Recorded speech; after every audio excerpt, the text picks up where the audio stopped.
येन तस्मै Hare Krishna, Prabhu, your voice is breaking.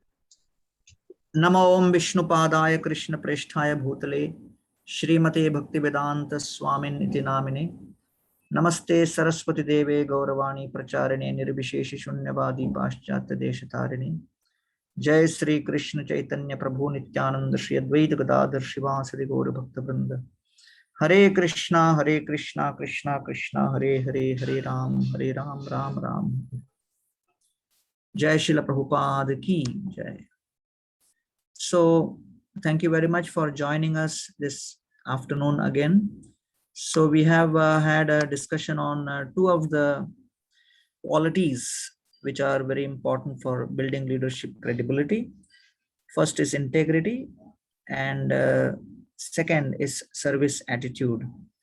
And within service attitude, we discussed very important points, which is a quotation from Ramayana describing three aspects of service attitude: bhavagyena, kritagyena, dharmagyena cha lakshmana.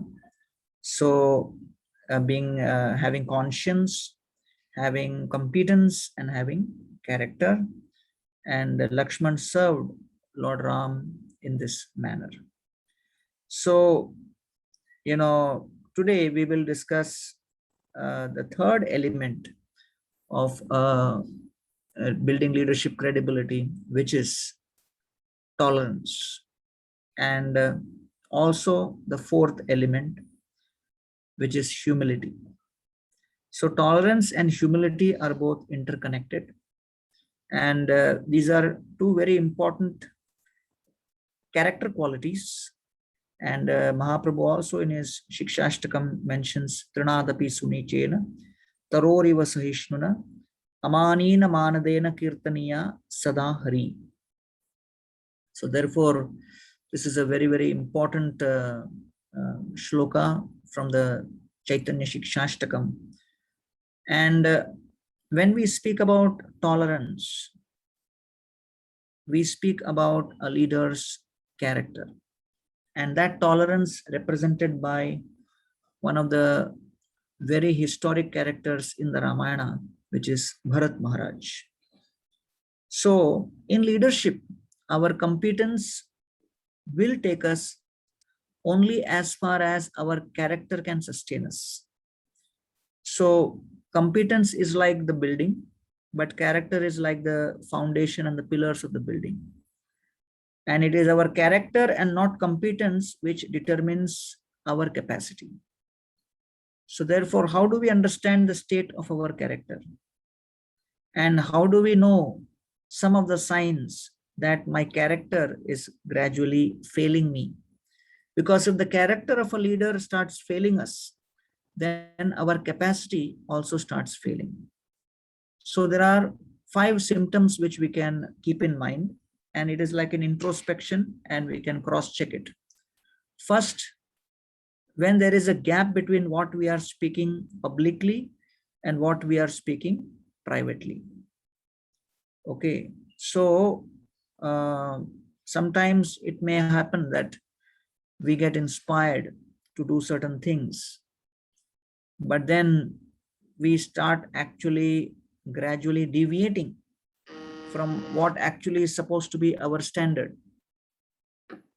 Yes, leaders do get freedom, leaders do get opportunities, and usually this kind of erosion of character does not happen instantly, but it happens slowly. So therefore, if we start observing that gradually there seems to be a gap between what I am speaking and what I am doing, then that should be a wake-up call. And that should make us realize that we have to be more careful about this, right?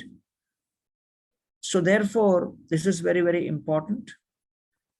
And as a result, we have to be extremely careful about what we actually speak based on what we are able to actually manage to do in private. So that's I think, extremely crucial. So the difference between integrity and honesty is, integrity is to do as I have spoken, and honesty is to speak what I have done. So if we feel that integrity is a very high bar, then at least we have to begin at the level of honesty and then speak about the weaknesses and struggles with someone whom we have faith and confidence that the person is a well-wisher. And therefore, this is a very, very important element to begin with. Second, we start observing that various emotions which we are getting in different situations are inappropriate to the situation. So when our emotional responses are disproportionate to a given situation, then that is also a sign that there is a gap in the character, which means that we really go off the handle over small things, and we become angry and upset. We are unable to feel happy over others' accomplishments, and we may be actually experiencing symptoms of burnout. Or it could also mean something which is deeper, which is a character issue. So, when we focus on our heart, mind, soul, etc.,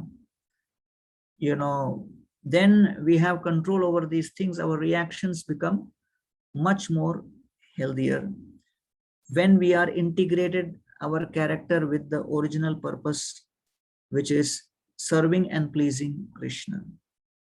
So therefore, this is a very, very important sign, and we have to then go on the reset button and see what needs to be done.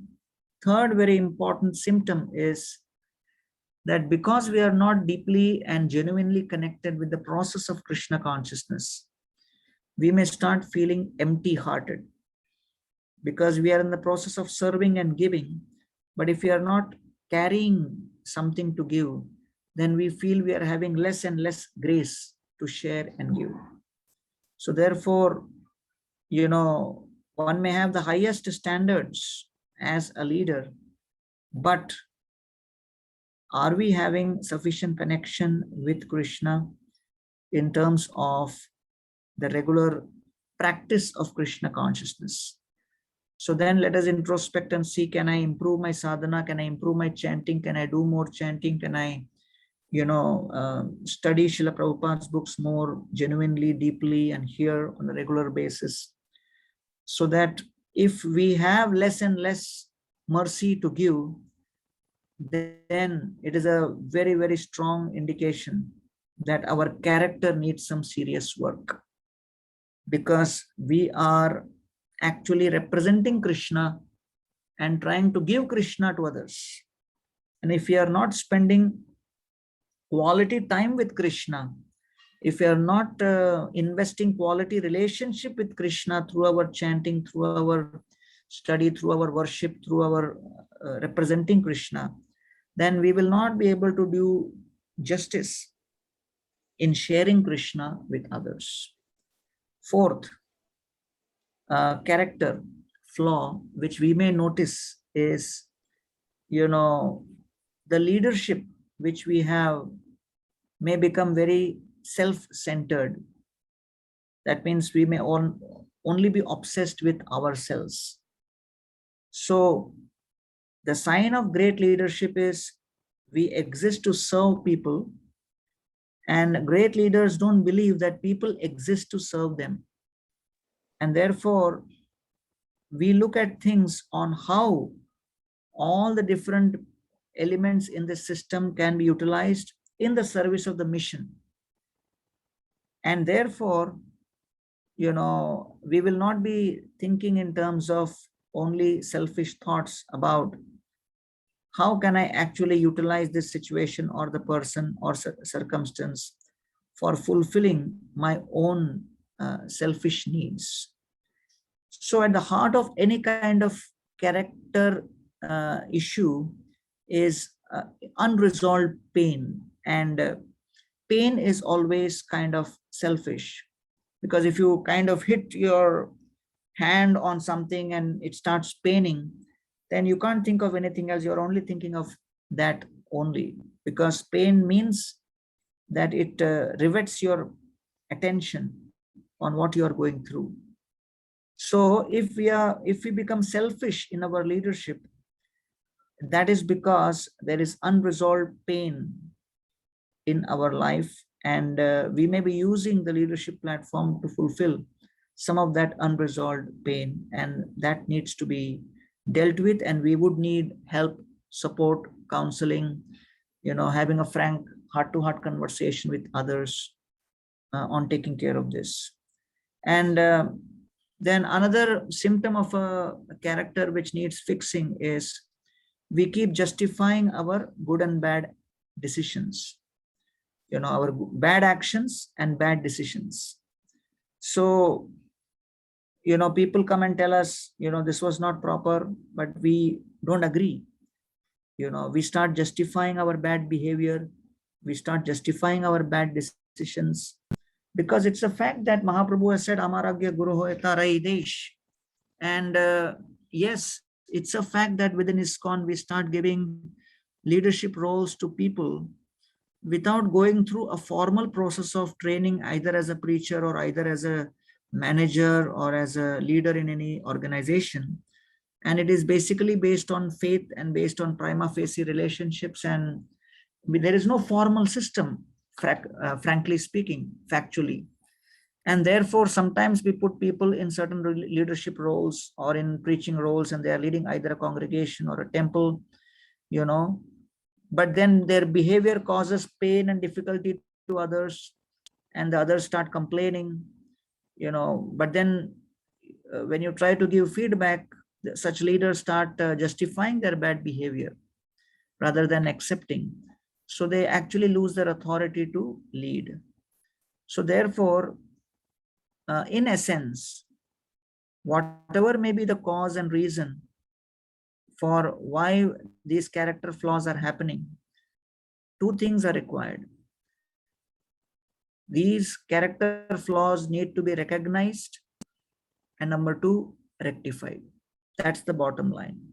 So whether we rectify it ourselves or we take help of someone else to recognize it and rectify it, either way, the world has a severe shortage of genuine spiritual leaders. There are only 700 million people in the world who are actually vegetarians also, what to speak of those who are eating without onion, garlic, tea, coffee, offered food. So we are in a very small minority on the planet.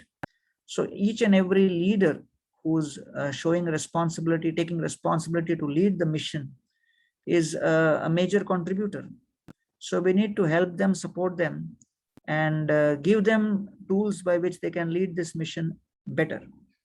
So if a person is unable to understand on their own, then we should always try to help them in various ways by which the leader can again build their primary commodity in leadership, which is trust. Because ultimately people follow the leaders whom they trust.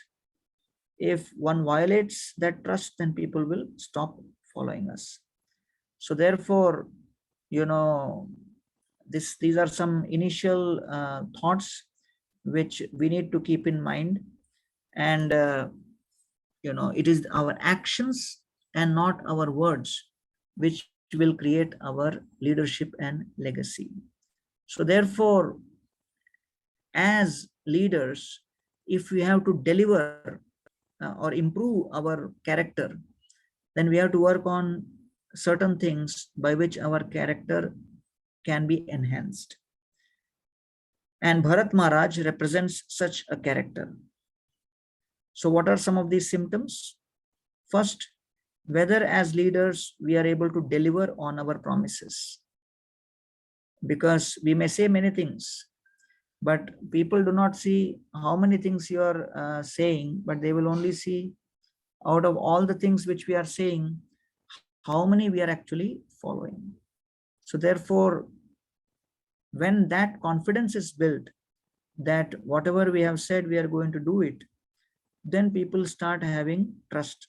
People start having faith and confidence that yes, here is a person who will deliver what is promising. So it is, as they say, we have one of our trustees, Krishna Chandra Prabhu, he always says, better to under promise and over deliver. And people respect that. And if we make a mistake, let's own it up. People will respect that. And whatever we can, let us do everything in our power not to repeat that same mistake again.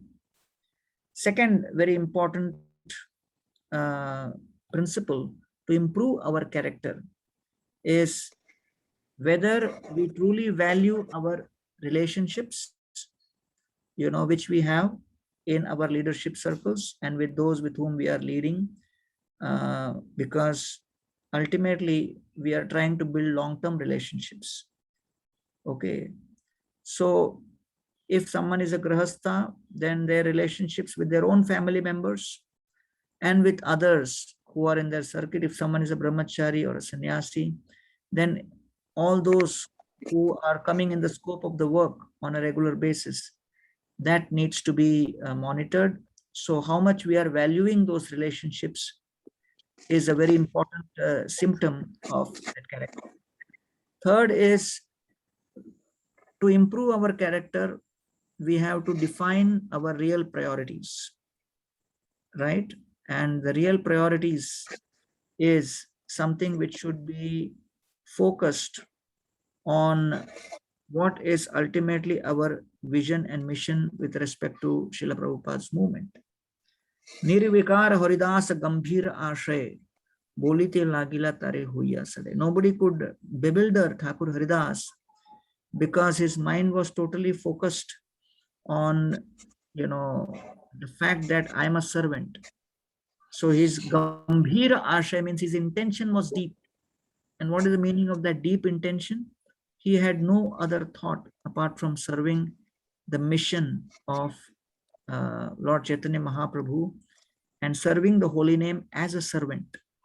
So even when prospects of enjoyment came, his ashay or intention of being a servant was so gambhir, so deep, nothing could shake him like that. So therefore, maybe somebody can you just put on mute, or the moderator can mute.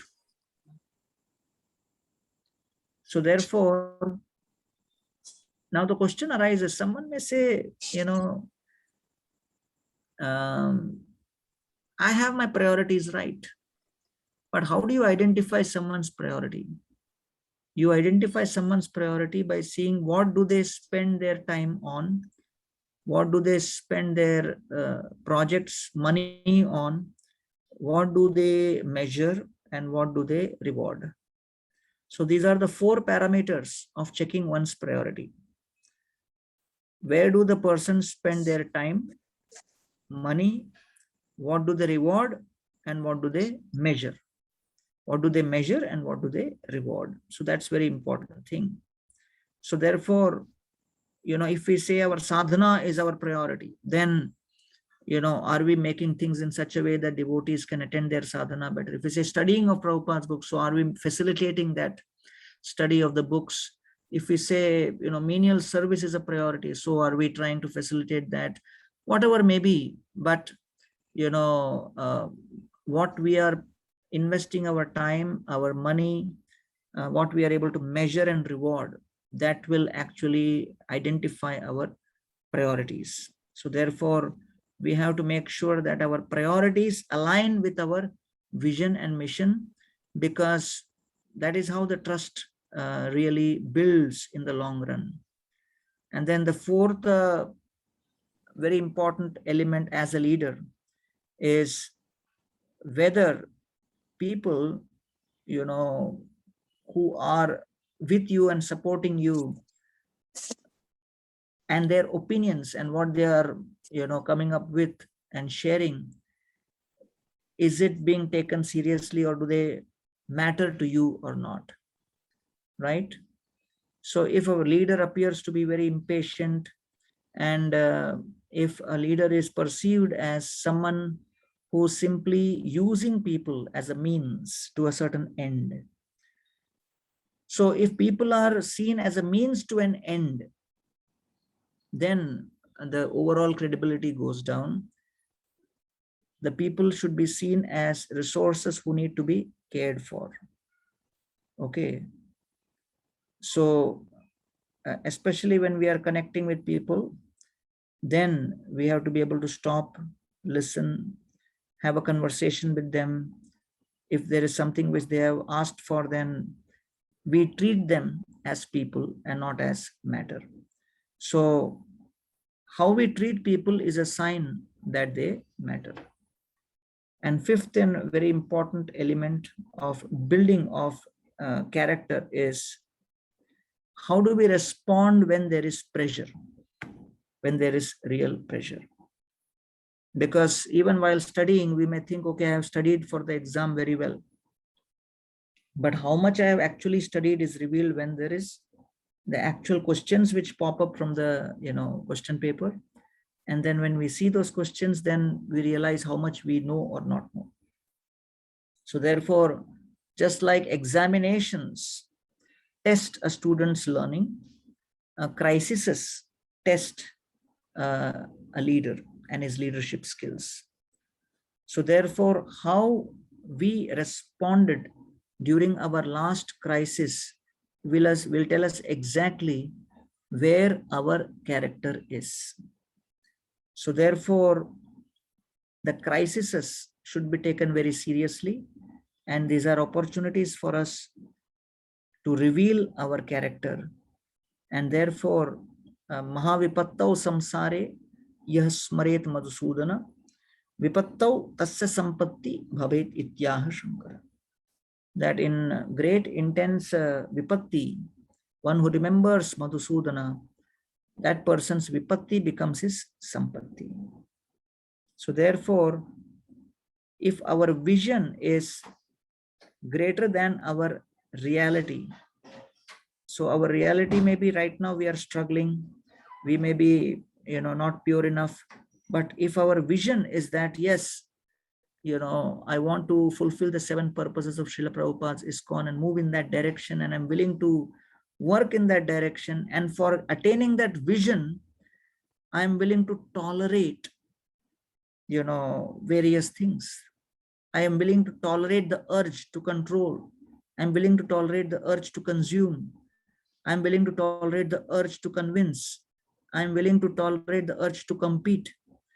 So this particular eagerness, awareness, desire to tolerate our current reality is a symptom that we are really taking, building and investing in our character seriously. And therefore, the example of Bharat Maharaj is extremely important because he represents such tolerance. Because if you go through any leadership development program, you go through any lecture on the Bhagavatam or Chaitanya Charitamrita, which describes the glories of great leaders, great personalities, the first thing which strikes us is there is a gap between where they are, where the ideals are, where the expectations of Prabhupada is, what the example of Srila Prabhupada is, and what are some of the examples of the exalted devotees, and where I am today. So that can sometimes make us demoralized or feel hopeless that I can never be there. But instead of looking at it that way, we should be looking at it in a hopeful manner by saying that I am here, I have to go there, but then looking in that direction, let me tolerate my current lack of capacity, my current lack of character, and try to take steps to build that with tolerance. So therefore, the third building block of credibility is tolerance. And therefore, Bharata, basically the word Bharata in Ramayana means Bharata Rajya Bharanat, Bibhrati iti Bharata. Bharata means one who carried the burden of the kingdom of Ayodhya. One who bears the burden of the kingdom of Ram during Lord Ram's exile. Okay, it's a kingdom which is not wanted by him. He did not ask for it, but that kingdom was secured for Bharat Maharaj by his mother without his knowledge. That means it was not that Bharata told Kaikeyi, you send Ram away, but it was Kaikeyi's own ambition sparked by Manthara which made her do that. But because Bharat Maharaj was party to that, he was also subjected to the blame because of circumstances. So the Acharyas gave a very beautiful commentary that Bharat Maharaj after the marriage had gone to see, his uncles and his grandfather in Kekai Pradesh. And he had given up the association of Lord Rama. So the Acharyas say, if we decide priorities in life in such a way that we choose other priorities over association of Lord Ram or investing our attention and energy in Ram, then that separation from the association of Ram can be a very costly affair in the long run. So because of that one visit of Bharat, when he was not present there in Ayodhya,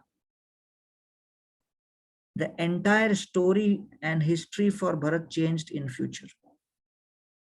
So all of us will also experience episodes like this, where in one particular scenario during our Krishna conscious journey, in our leadership journey, we choose the association of certain people over certain other people. And because of that, certain circumstances are created in such a way that a certain misunderstanding is created. And sometimes we may not have anything directly to do with that particular circumstance, but because of us being present in those circumstances, in those particular moments, we are affected and impacted by that. So therefore, when Lord Ram is sent to the forest, Bharat is not there. But Bharat is, the beneficiary of that decision of Kaikeyi. And because of Bharat being the beneficiary, practically the entire kingdom thinks that Bharat Maharaj is party to that conspiracy. And so Bharata literally means one who has infinite capacity to bear pain and burden. Okay, so then two things. One is pain and second is burden. So what is pain? Pain in misunderstanding in relationships. And what is burden? Burden of certain service, which is not desired by us or imposed upon us, or we may not wish to do that service on our own accord. So therefore, Kaikeyi conspired. Kaikeyi sent Ram to the forest.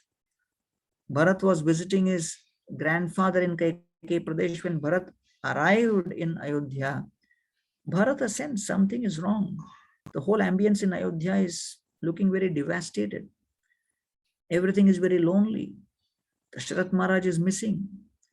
So Bharat Maharaj saw Kaikeyi that, oh, she is wearing widow's clothes. And immediately Bharat Maharaj's heart totally shattered. And he asked Kaikeyi, what happened? Why are you in widow's clothes? And Kaikeyi started sharing everything.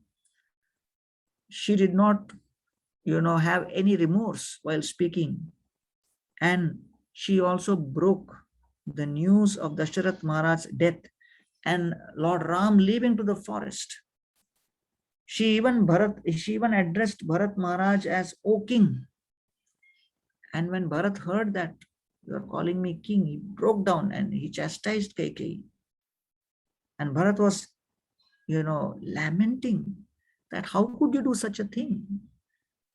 It was never my idea. What made you do that? And then Bharat Maharaj, when he went to, do the last rites of his father, Vasishta Rishi stopped him. And he said, you cannot set fire to the funeral pyre. Bharat said, why? My brother Ram is not here. I am the next eldest. Vasishta said, no. While dying, Dasharath Maharaj's last wish has been recorded. And the last wish is taken very seriously.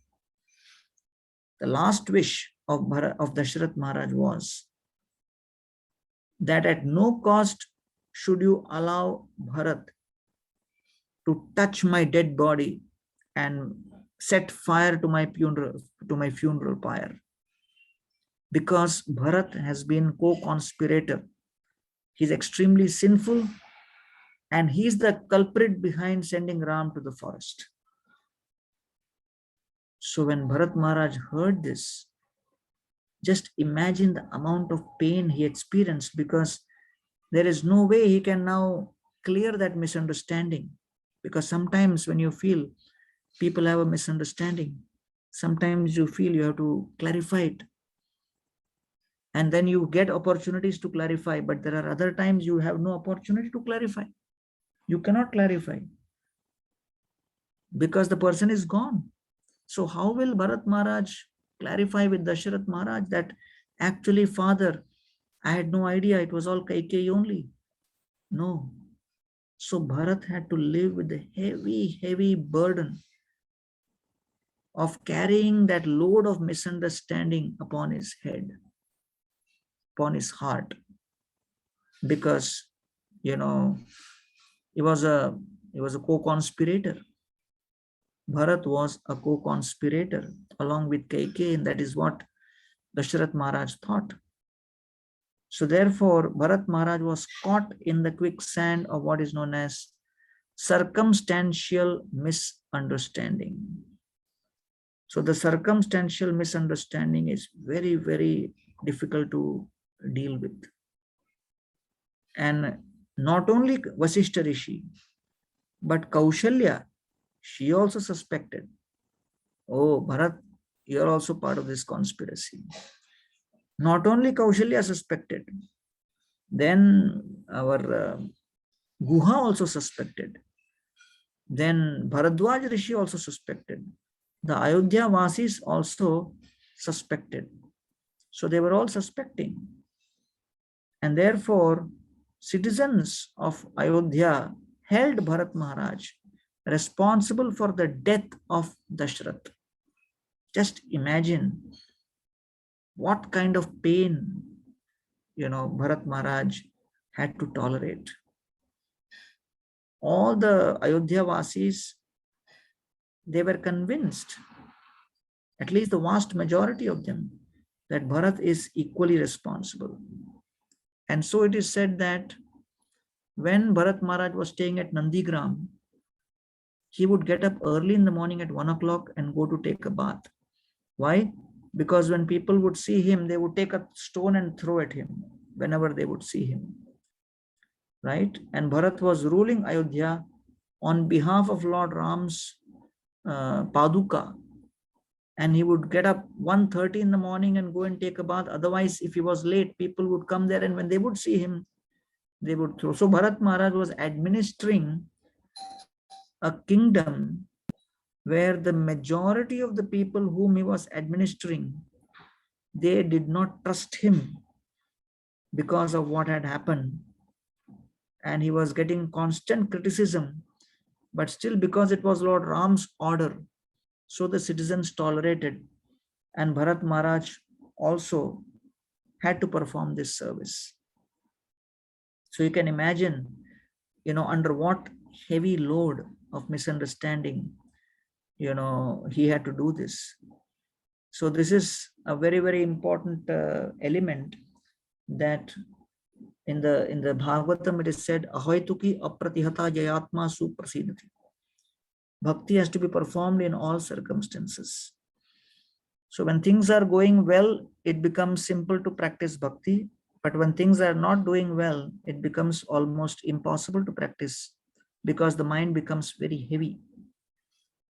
So Bharat Maharaj demonstrates that even when there is serious misunderstanding and accusations, he is not giving up his devotion and dedication in conviction in service to the lotus feet of Lord Ram and continues with his responsibility.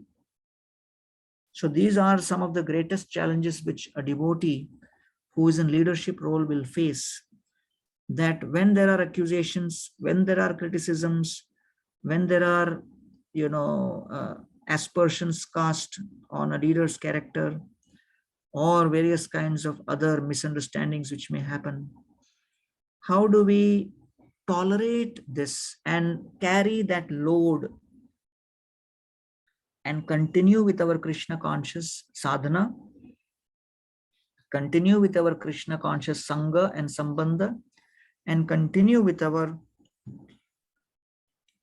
Krishna conscious Seva, which is very, very important. And therefore, this example of Bharat Maharaj is extremely important with respect to uh, the misunderstanding and the pain which was caused in the relationship.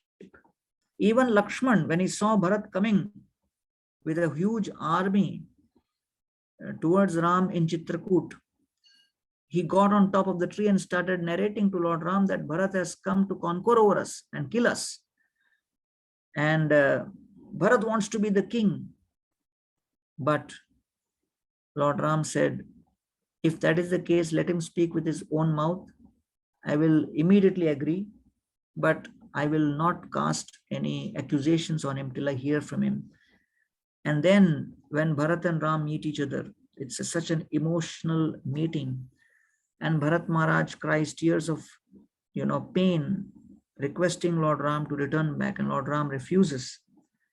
And therefore, the second thing which Lord Ram does is the pain of misunderstanding, and second is the burden of responsibility.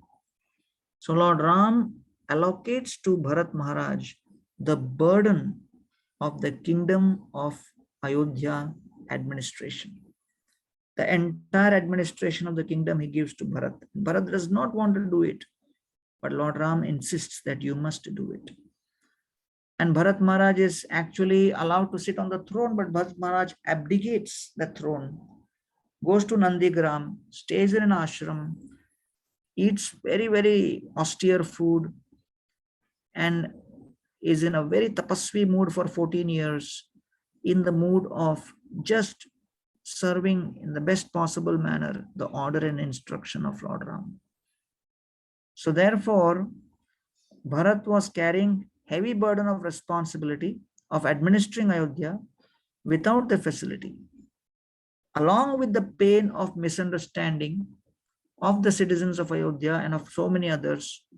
And their misunderstanding was Ayodhya is the Bharat is having ill intentions of taking over the throne of Lord Ram, and he is the person who's the cause of Lord Ram's banishment. So therefore, Bharat, in one sense, embodies selflessness, right? And this actually progresses in one way from valuing people over things, and then it ultimately progresses to cherishing God over everything. So this is very important. So Bharat Maharaj tolerated the heavy weight of misunderstanding, accusations. He did not defend himself. He accepted the heavy weight of the responsibility. And in this way, he demonstrated tremendous degree of tolerance. So therefore, tolerance is defined in the Bhagavad Gita by Krishna as Matra sparshastu kaunteya shita ushna sukha dukkhada agama apayano anitya tan stitikshasva.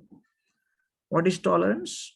Tolerance means to have the full awareness and expectation that any interaction between the senses and sense objects can have 50% chance of generating pleasure and 50% chance of generating pain. Eyes with form, ears with sound, skin with touch, tongue with taste, any of these.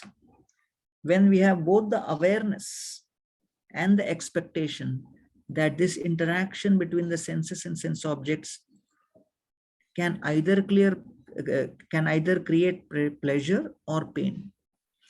So when you're expecting something, then the pain is much less. So therefore, a fireman is expected to deal with fire. He's trained to deal with fire. A doctor in emergency unit of a hospital, if suppose the doctor is an orthopedic person or a general surgeon, he expects at night accident cases will come. They are trained to deal with it, or for example, a policeman who's manning a very highly criminally infested police station, an area in a criminally infested part of the town where there is police station. So he will expect that every single day when the phone rings, it will be about some kind of crime. So when you expect things and you're trained for it, then your response is much better. So similarly, as leaders, we have to deal 9 out of 10 times with pain. 1 out of 10 times, there may be some pleasure. So therefore, just like a fireman or a policeman or an orthopedic surgeon, we have to train ourselves on a regular basis, being aware and to expect pain more than pleasure. And therefore, that pain will come in different forms. And just like the pain came in the life of Dasharath Maharaj and of Bharat Maharaj, from the moment of Dasharath Maharaj's death onwards, and then, he just tolerated that. And there was so much criticism, and criticism can hurt very deeply. And when it was prolonged for 14 years, there was nobody to encourage Bharat. There was nobody to pat Bharat on the back saying that you're done well. Srila Prabhupada went to America with 40 rupees and there was practically hardly anyone who was there to encourage Srila Prabhupada and say that, wonderful, you're representing Srila Saraswati Thakur in the West. We are proud of you. We are with you. Prabhupada tried his level best, but the support was not as much as he would have wanted, but Prabhupada tolerated. So if you read his diaries, the stories are chronicled about his tolerance. And Prabhupada said, I made one rule for myself, that I will not complain in any circumstance for my own self. Okay. So therefore, this is very, very important. Very, very crucial for us to understand that when, just like Bharat, we are criticized, when we are kind of faulted upon, and when there is opposition to what we are doing or deciding, how do we deal with such situation? How do we deal with criticism? Just like Bharat Maharaj tolerated so much of criticism and continued on. So there are 3 factors that actually create undeserved, criticism. You may not even be expecting, and suddenly that criticism comes. And it may even, you may think that, array, this problem is only, 2 out of 10, but then you see people are treating that problem as 12 out of 10. And they are taking it like beyond what you can imagine it. So you may be wondering, oh, is this such a big thing that they are making such a big thing out of it? I just made a decision and I thought it was the best thing to do in that circumstance, but I never imagined people will get so bewildered or agitated or perplexed or hurt or isolated or defeated or angry all at the same time, and all the fingers are pointing at us, and then we feel I have nowhere to go. And then when it happens repeatedly, it may diminish our motivation to serve, right? So what exactly happens? So in many organizations, three things happen.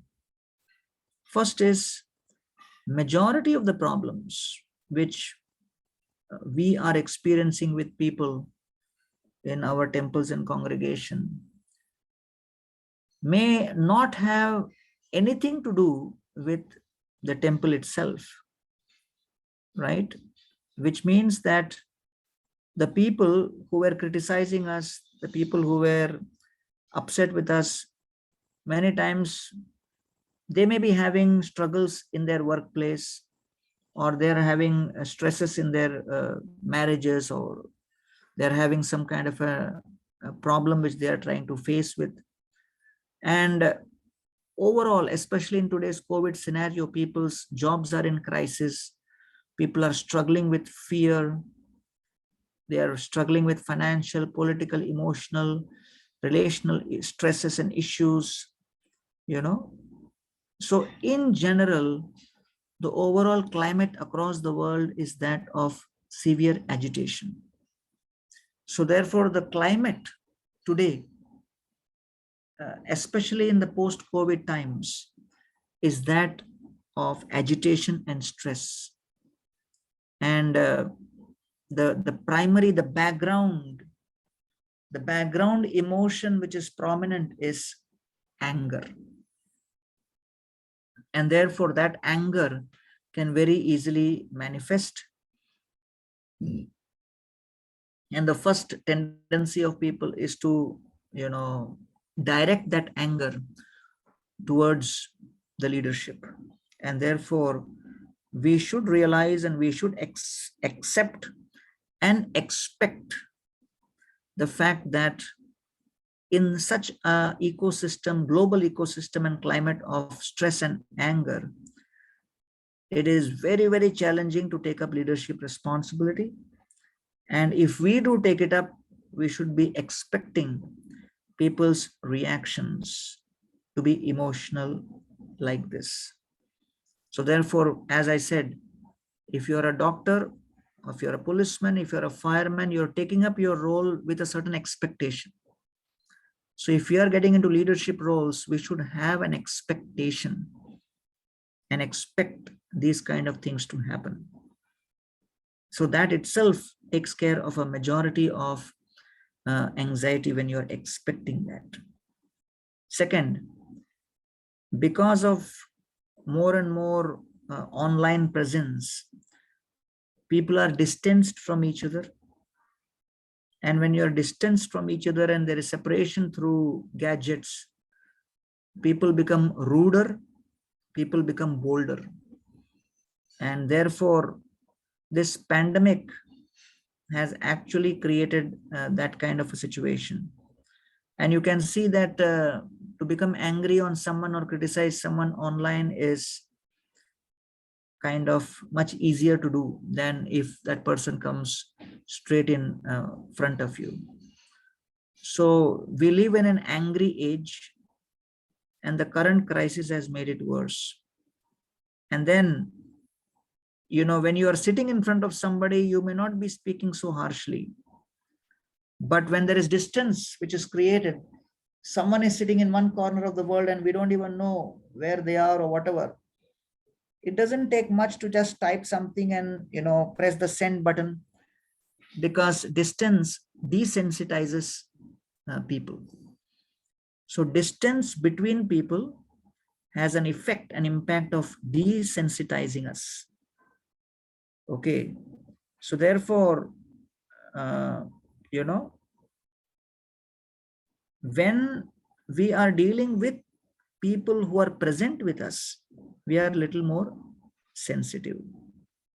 So that is another thing, that social media and everything is available such that you can just type whatever you want and press immediately, and you don't even care what will happen, because we are not face to face in contact with someone else's eyes. And so it's easier to be critical. And therefore, in leadership positions, you are sitting and then suddenly you see someone criticizing you online, or you get a mail which is very heavy, or you get ridiculed, or you get chastised by someone for some decision you have taken.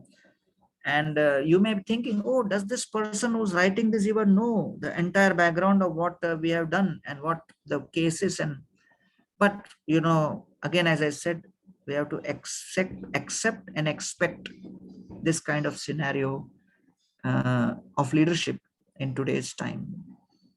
And the third important element to appreciate and improve our tolerance is to know that because of the ecosystem of agitation all around, we are also kind of agitated because of this climate. Okay. Uh, Previously things were much more peaceful, but now that everything is on WhatsApp and everything is on email and online and this and that, there is a data and information overload. And because of the data and information overload, just to keep track of all the tasks which we are supposed to do, and to make sure that we are able to keep up the commitments and to actually be at pace with people's expectation, that can become also very stressful. So it's a very complex and very crisis born situation.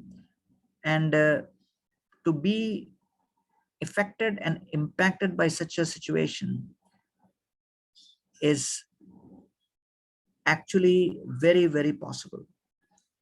So therefore, now if someone thinks, how can we now go back to those peaceful days of the early 90s or early 80s, when everything was not so fast, not so much data, not so, no, we can't be, in some other world. Things are not going to go back and slow down. It's only going to accelerate faster. So what do? We as leaders have to prepare ourselves by taking our foundations deeper. Because whatever way the world will change, our philosophy does not change. And our philosophy totally is rooted in depth. So depth in our practice of the process, in the chanting, in the hearing, in the studying of Srila Prabhupada's books and understanding. And as our generation is, taking up more and more leadership roles, we should feel privileged that we have so many senior leaders who have spent almost 3 to 4 decades leading ISKCON, and we can understand from their experiences and learn from them, right? So therefore, one of the wonderful resources which we have created is organizeyourtemple.com. So www.organize, ORGANIZE, yourtemple.com.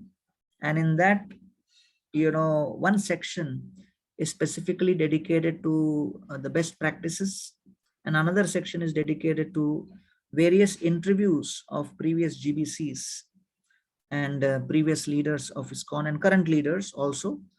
Prabhupada's disciples who got very close association of Prabhupada, they speak about what they saw in Prabhupada with respect to leadership qualities and handling crises and things like that.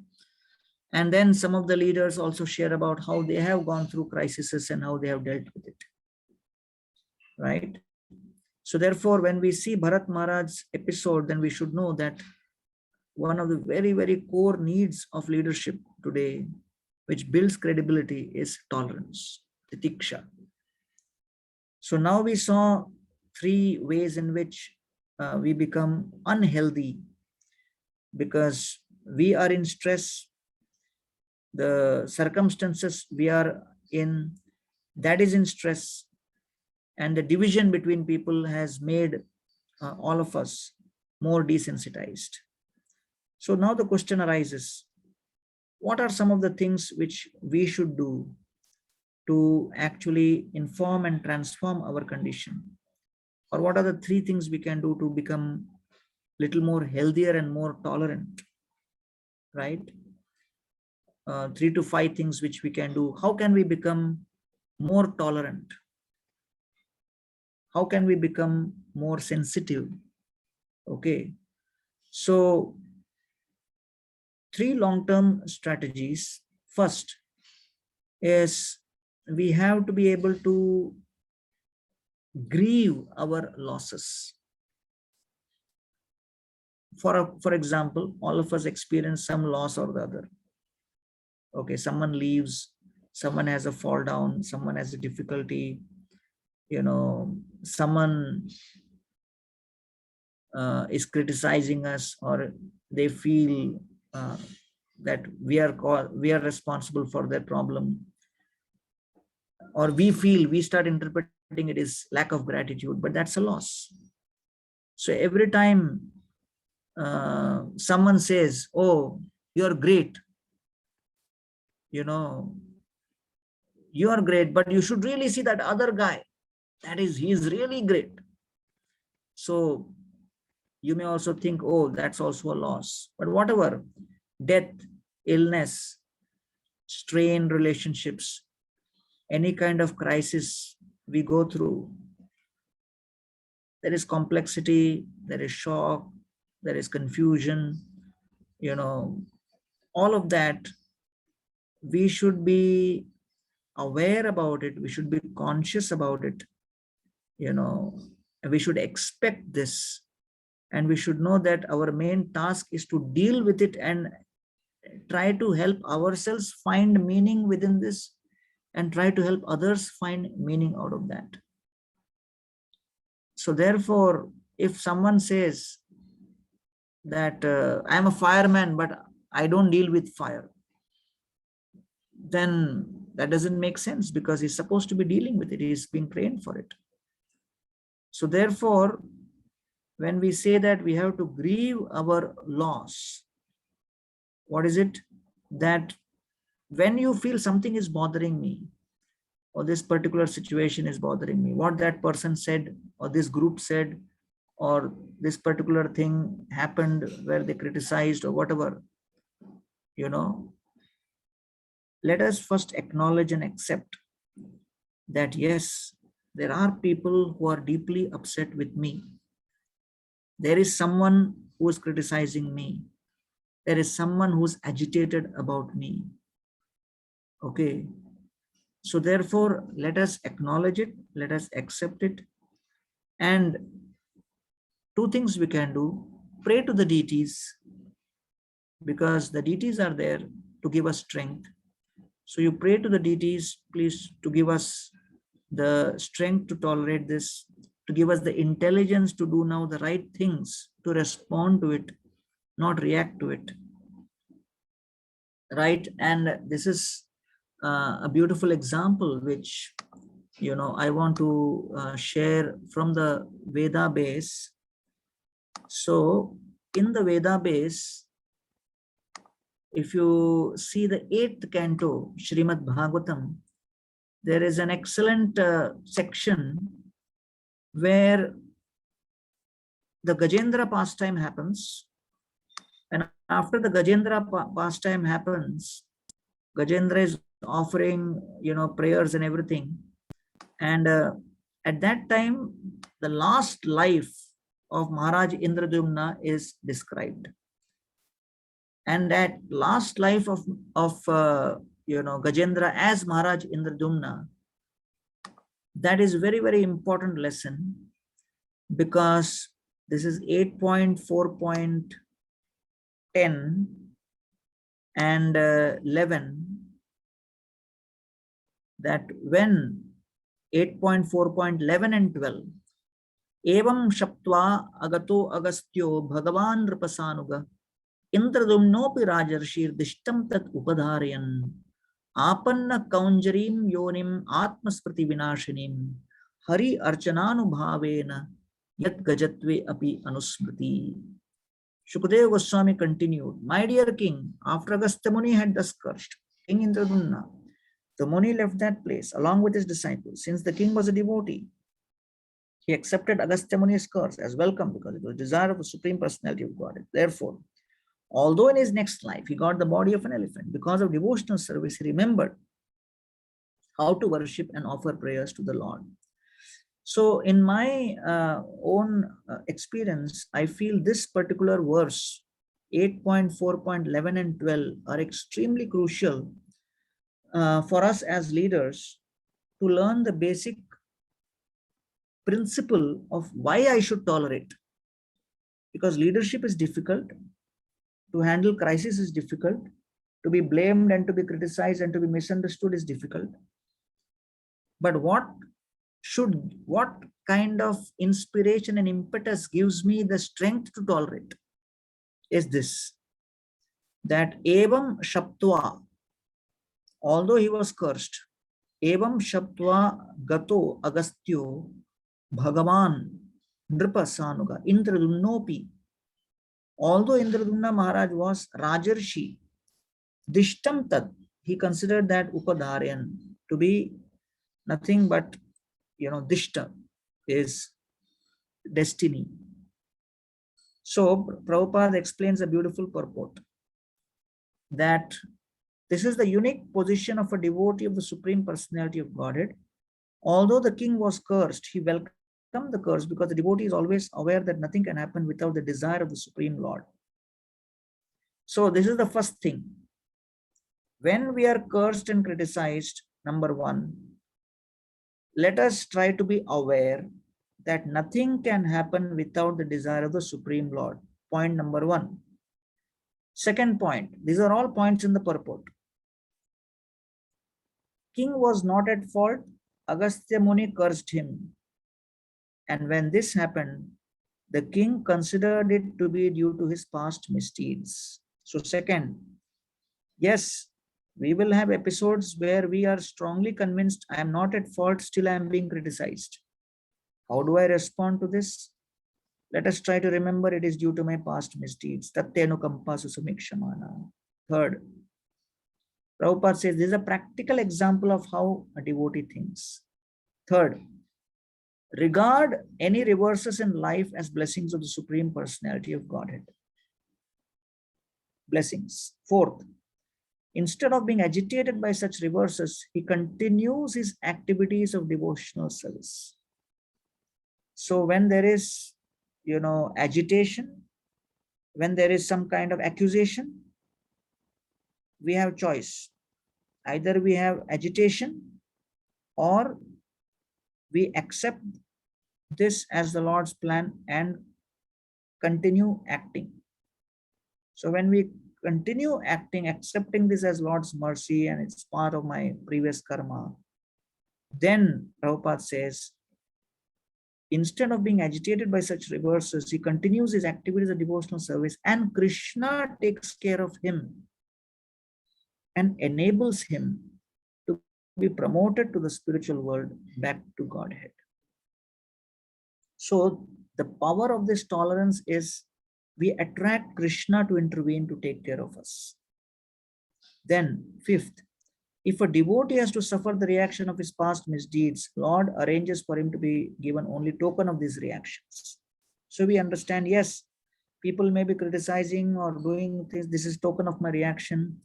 And sixth, very soon he is freed from all the reactions. And one should therefore adhere to devotional service. The Lord himself will very soon see to one's promotion to the spiritual world. So seventh, Prabhupada says, a devotee should not be disturbed by unfortunate circumstances.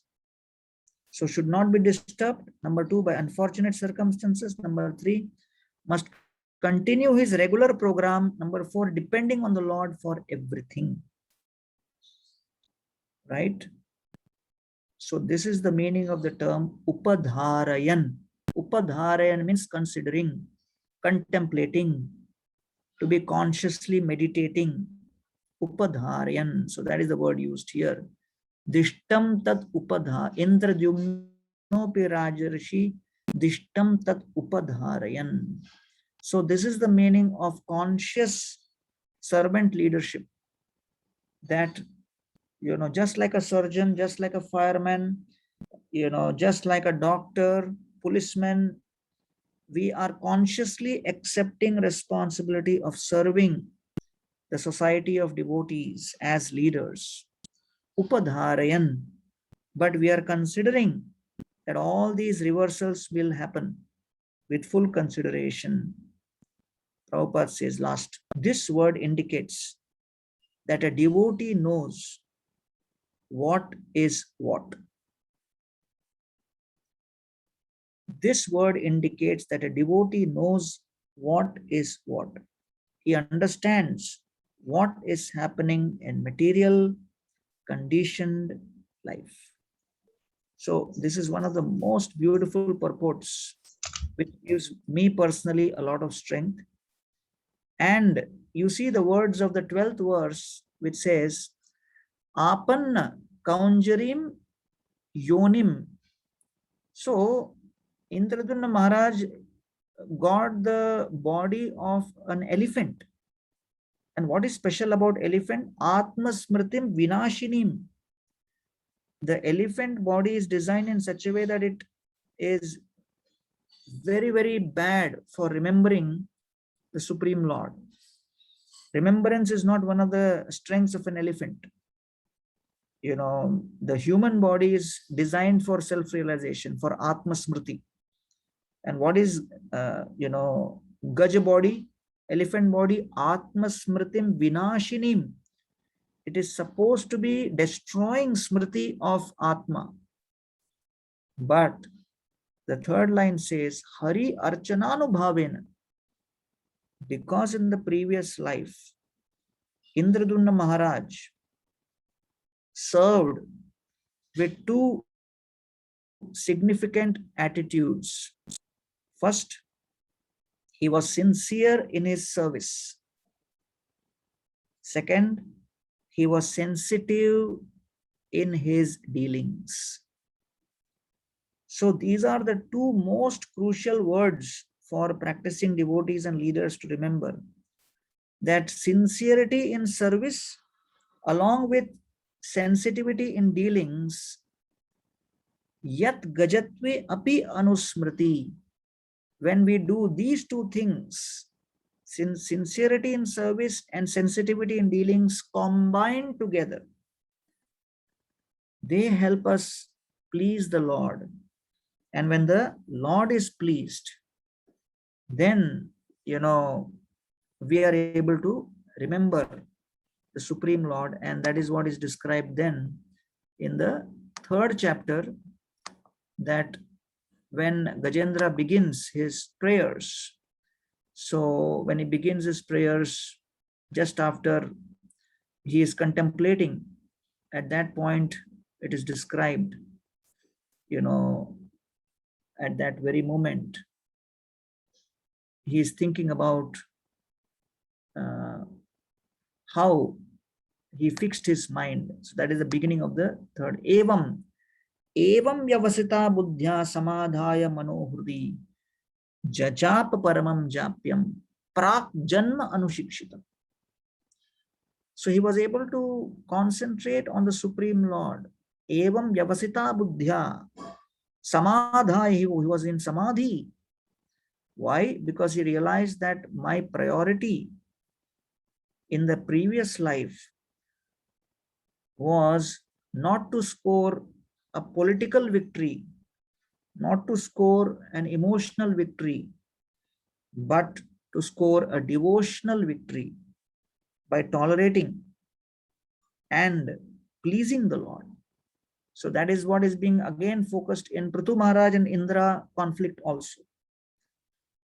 So therefore, as leaders, we should recognize that one of the core skills within Krishna consciousness for leadership is tolerance. Because our priority is not, corporate like profit, but our priority is remembrance of Krishna. We are Vyavasaya Atmika Buddhi. Our Vyavasai Buddhi, business intelligence, is to be invested in Atmika, in spiritual consciousness. So therefore, how outside leaders in corporate world and political world get provoked in various situations and they react, that cannot become our role model. And that is the problem in a society which is completely connected through internet, that the spiritual leaders are constantly being bombarded by images, by attitudes, by actions, by words, by examples, by role models of the political world, of the corporate world, of a world which is not the example which is supposed to be our ideal, our model. Our models and our ideals are explained in the Srimad Bhagavatam and Chaitanya Charitamrita. So there is a big worry when devotees start spending more time, reading things online than studying Prabhupada's books and studying the scriptures. They will start developing role models from the outside world and, various deliverables as per the outside world. But here, through the example of Indradunda Maharaj, again, we see the power of tolerance. So this is extremely important to understand and very, very important for us. And you should note this particular section of Gajendra Moksha's prayers.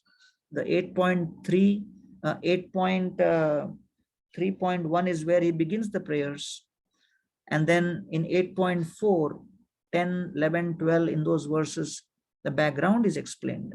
And those purports of Srila Prabhupada are, something which we must go through very, very deeply. So therefore, this is the first thing which, we must appreciate is grieve our losses. That yes, and upadharayan is what Prabhupada is kind of commenting on as how to grieve the losses.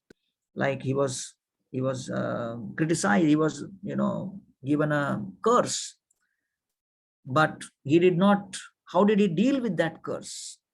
He understood, yes, Agastya Rishi is upset with me. He could not immediately process it. Why was he upset? But he did not confront him. He did not challenge him. He just went through his attitude in a certain way, which pleased Krishna. And that pleasure of Krishna enabled remembrance. So therefore, our profit in spiritual life is to please Krishna so that we are able to remember Krishna. So that we should not forget. Second thing which we should do to improve our tolerance is, have the right kind of association of devotees who are mature, devotees who can support us when we are in difficult situations, devotees who can inspire us, devotees who can actually share their inspiration and examples from Shastras, and therefore hearing, studying, interacting, interfacing with other devotees is very important. Otherwise, we may feel completely lost because we are constantly giving. And therefore, especially during the lockdown, since last approximately, I would say, March or April, at least in our leadership level leadership council, we are meeting every week. So honestly, it is not the issues, some issues we discuss, but what inspires us more is we come together, we have some spiritual talk by someone at the beginning, and then we discuss on it a little bit, and just being with other leaders who are also taking similar responsibility, that gives tremendous strength. And in fact, this particular sangha which we are having online, of course, if it was in person, it would have been much better. But one of the takeaways of having this kind of leadership training is when we meet leaders from different temples across India, across the world, coming together in one class, then we kind of understand that everybody is going through difficult situations and challenges, and we need to tolerate. So my problem is not unique, and we give strength and support to each other.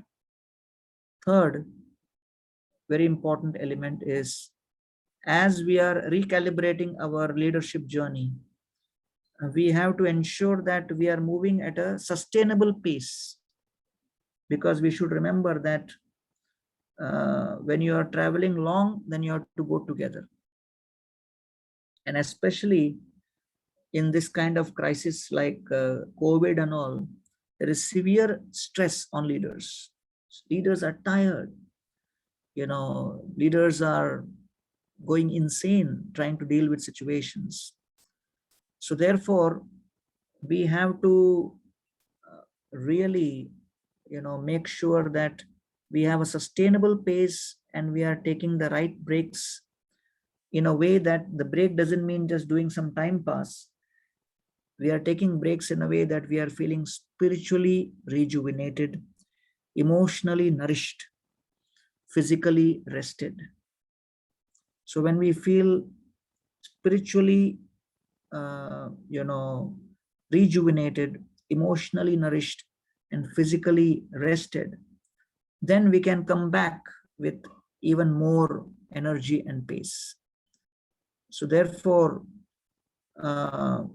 this is a very, very important principle. And again, after Lord Ram killed Ravana, Hanumanji meets Sita, and yeah, no, not during that time, but when Hanumanji came to Ashok Vatika searching for Sita, at that time he is offering to Sita that, why don't you sit on my back and I'll carry you across, and the whole problem will be solved.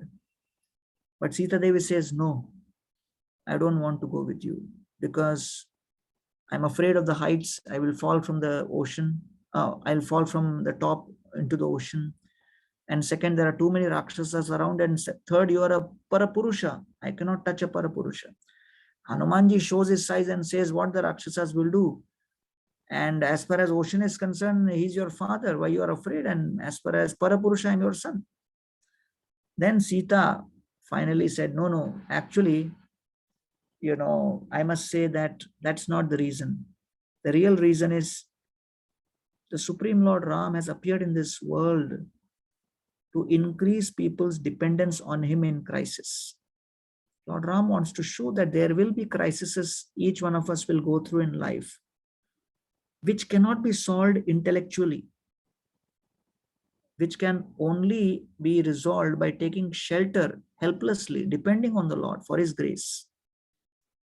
And therefore, I want to demonstrate that example of a person who is stranded helplessly and dependent on the Lord. I will continue chanting Ram's name till he comes, because my husband, Lord Ram, wants to show that example to the people. That's part of his reason for avatar.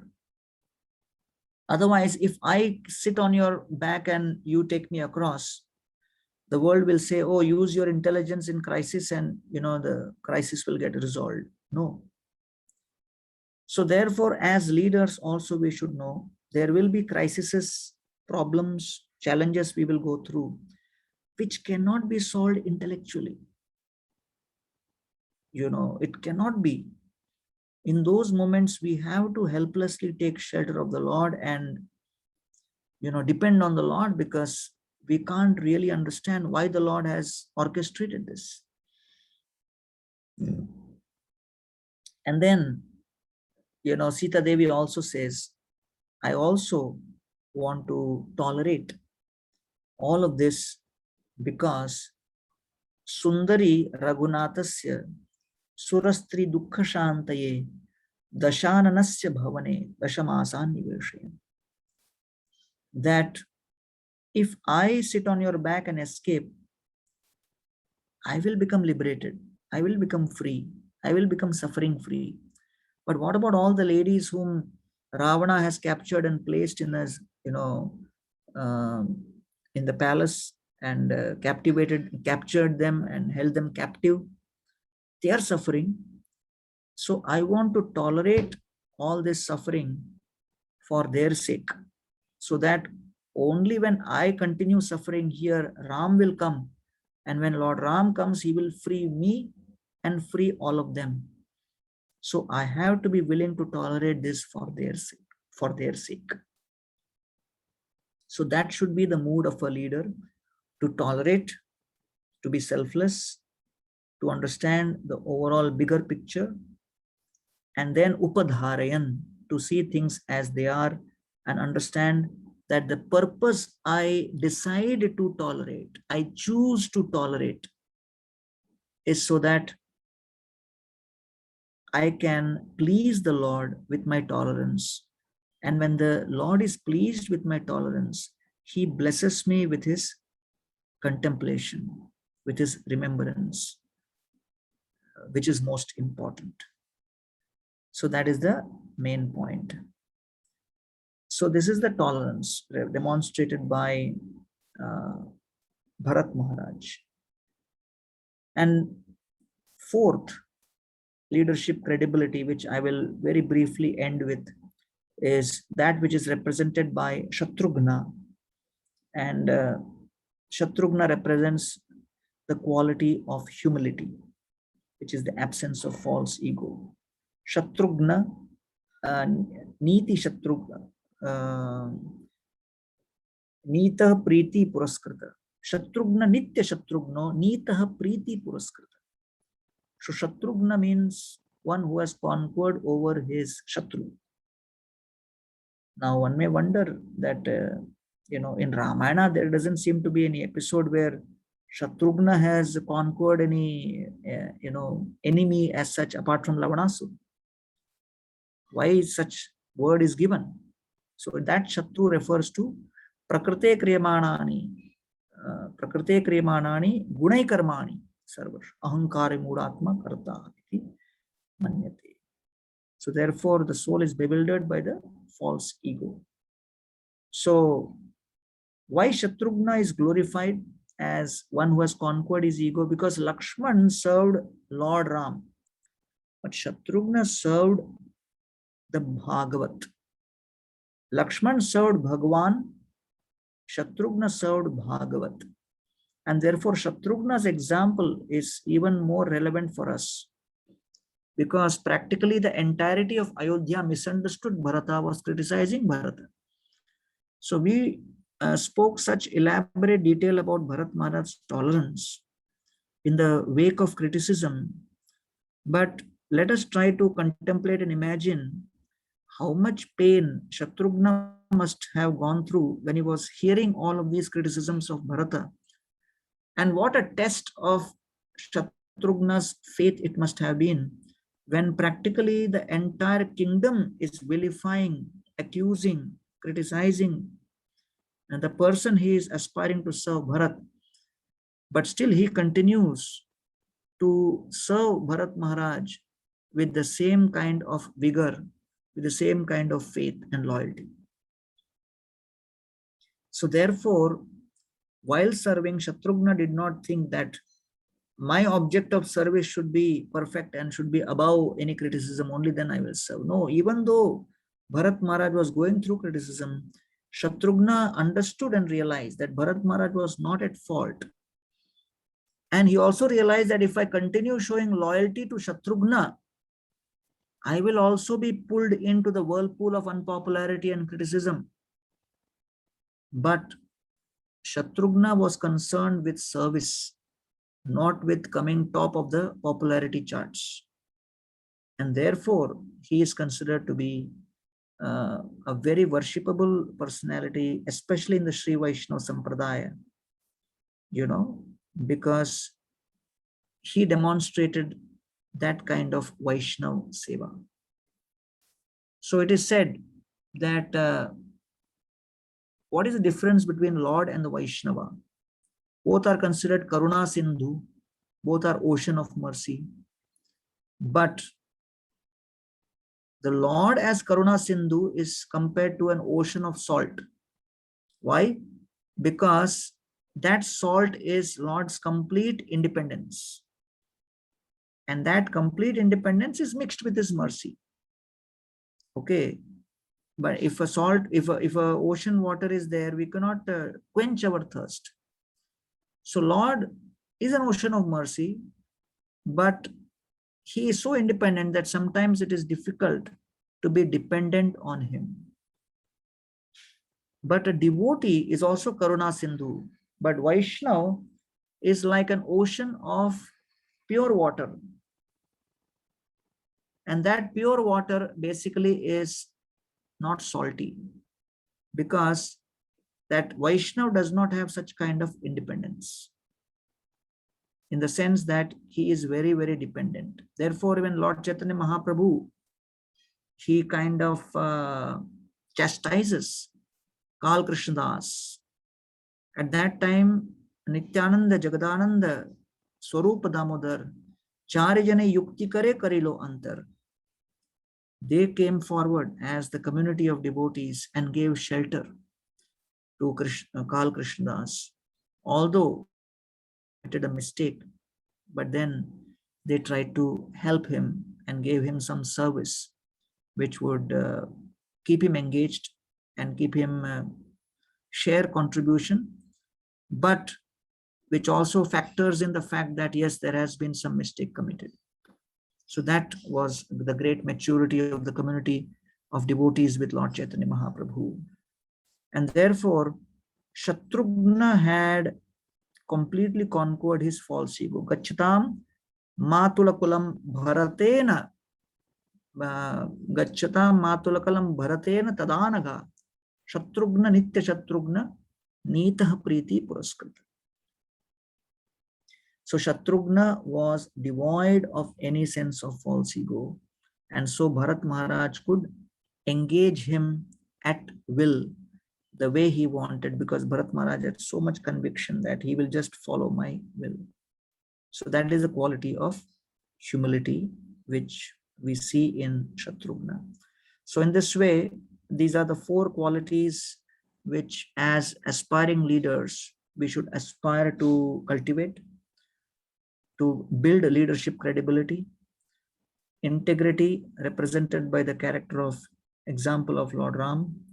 Service attitude, represented by the example of Lakshman. Tolerance, represented by the example of Bharat.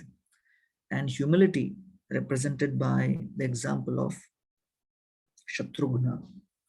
So these are, some of the thoughts, and in this way we come to the conclusion of our 4 sessions on building leadership credibility on this topic. So now we are open for questions, and anyone has any questions, they can raise their hand and electronically. And yes, we begin with Subhadra Devi.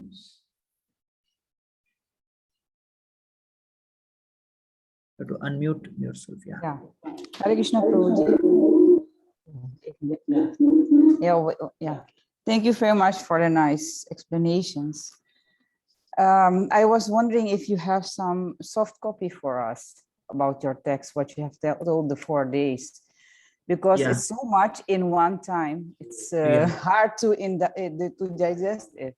Yes, we will try to put something together, and we have who's our GBC college? Is it Vinay from Pune? Prabhu? Yes. Yeah. Okay. So we will try to put something together and share some bullet points. Okay. Yeah. Thank you, Prabhu.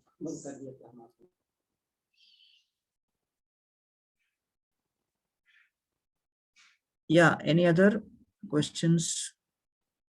Anybody has? Yeah.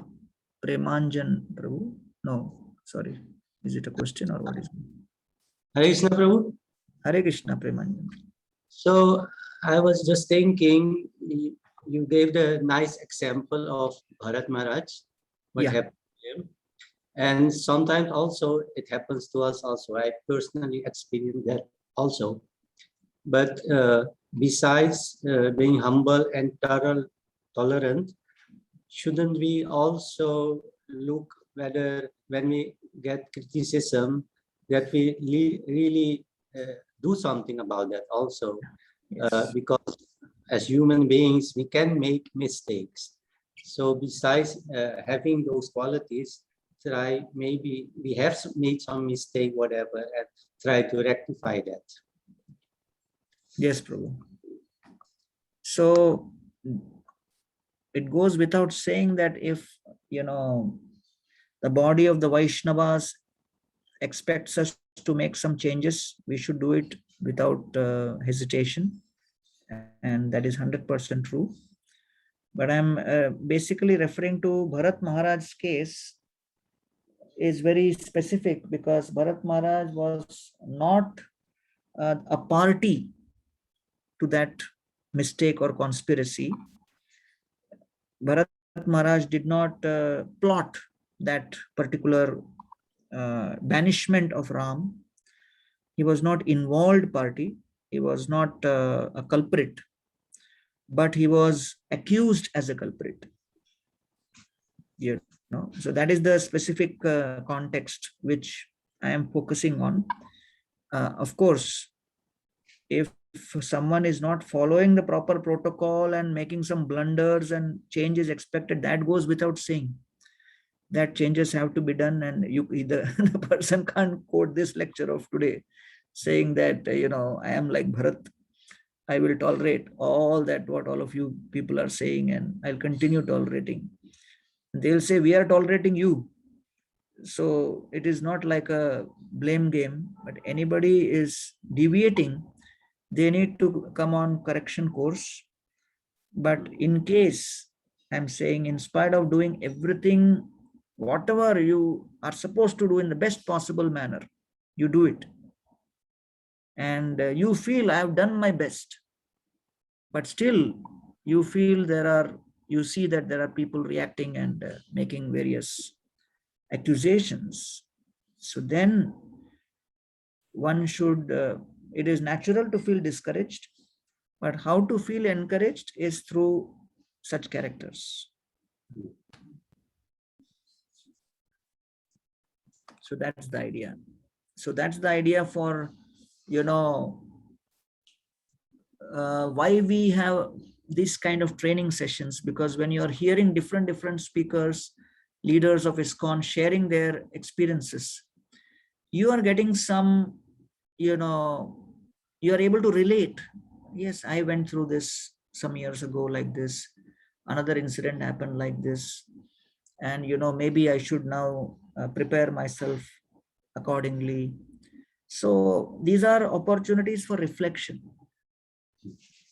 So in any corporate, in the material world also, they have a continuous education program.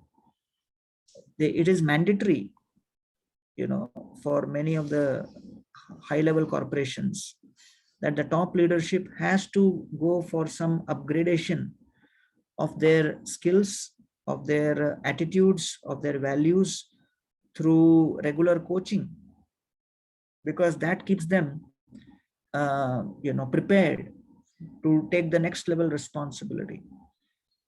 So that's the idea, that we want to create a culture. And this is just one particular course which has been launched.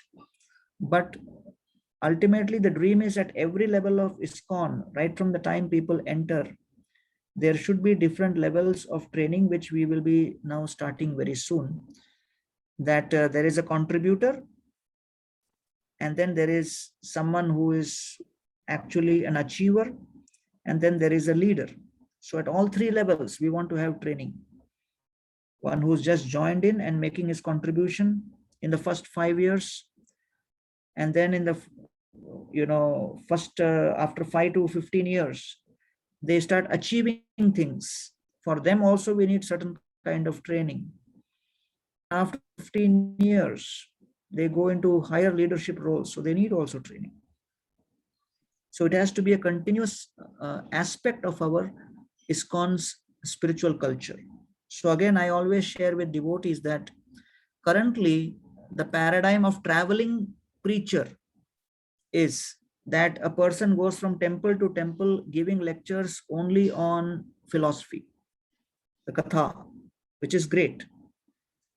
But then as soon as the lecture ends and then the prasadam is over, so many people from that temple or, others from the congregation keep coming and keep sharing some, problems, or the management is like this, or things are not being done like this, like that. So, morning and evening, the preacher is giving katha. All through the day, he is hearing vyatha from different people.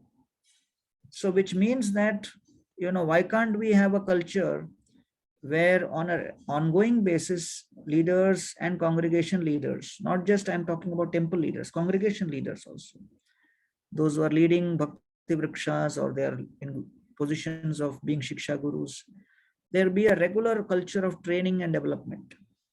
So they keep hearing about it. It's not, none of what you have heard today is something new. It's all part of our tradition. Most of it is part of our books. We have been hearing it forever, but still on a regular basis, hearing it with a particular context has a transformative effect on our consciousness. So therefore, regular training and development as a culture should be introduced. And that is one of the mission which we have within this GBC college, and as part of human resources and capacity building, we want to create that culture of training and development like that. So we have Radha Pad Prabhu. Hare Krishna. Prabhuji, you were talking about crisis towards the beginning of the lecture, where you said it's an opportunity to reveal our character. So there you were talking about vision being greater than reality. I couldn't follow that. Can you elaborate on that? Yeah. Like for example,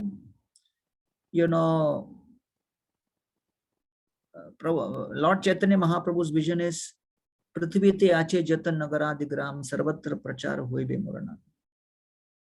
So that is a vision. But the reality is not reflecting that in India, on many parts of the world. We are present in cities, and I did a brief survey of how many districts we are present in ISKCON. ISKCON is present in how many districts in India? So we are not present in more than 20 districts, 20% of the districts.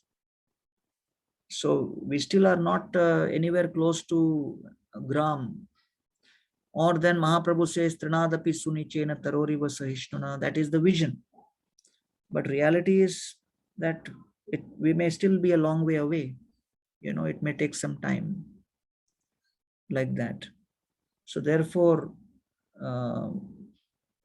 all of us need to be sensitive to the fact that all of these Shastric characters and the great Vaishnava Acharya's character pastimes are demonstrated, to give us a certain direction to go in.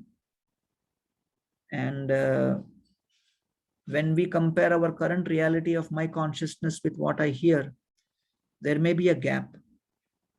But that gap should inspire me to move in that direction. That yes, this is what I want to aspire for. Like that. So that is, my current reality may not reflect that. I may not be tolerant at all. I hear about Bharat Maharaj's tolerance. I may be reactive. But then when I hear, let me then again pray to the Lord to give me more strength to tolerate and come closer to that vision. Okay? So as you said in the beginning that there are three aspects what we discussed yesterday. There is competence, there is a character, and then there is conscience.